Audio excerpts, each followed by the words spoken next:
بسم اللہ الرحمن الرحیم۔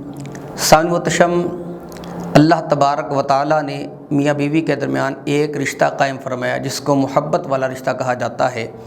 تو اس محبت کا مطلب اور معنی یہ ہوتا ہے کہ دونوں میاں بیوی ایک دوسرے کے سکھ اور دکھ میں شامل رہیں۔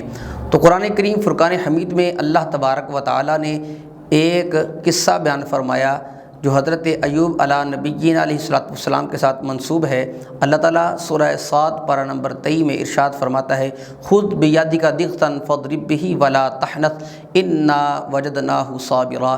اس کا معنی و مفہوم اور اس کی تشریح مختصر انداز میں ذکر کروں گا کہ حضرت ایوب علیہ نبیین علیہ السلام جب آپ پر اللہ تبارک و تعالیٰ کی طرف سے امتحان آیا تو آپ کا مال ہلاک ہو گیا اور آپ کا پاس جو اولاد تھی وہ بھی کچھ ہلاک ہوئی، تو جس کی بنا پر آپ کی کچھ ازواج آپ کو چھوڑ کر چلے گئی ماں سوا ایک عورت کے جس کا نام رحمت بی بی تھا۔ تو سامع محتشم، انہوں نے ہر معاملے کے اندر حضرت ایوب علیہ نبیین علیہ السلام کا جو ہے وہ ساتھ دیا۔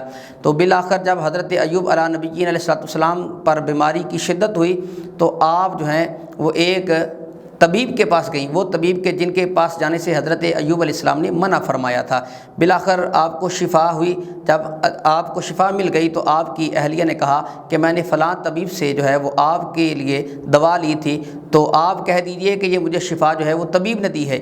تو آپ سمجھ گئے وہ طبیب کوئی اور نہیں بلکہ شیطان تھا جو کہ انسانی روپ میں آیا تھا۔ تو آپ نے کہا کہ میں اللہ کی قسم کھاتا ہوں تمہیں 100 چھڑیاں جو ہے وہ بطور سزا ماروں گا۔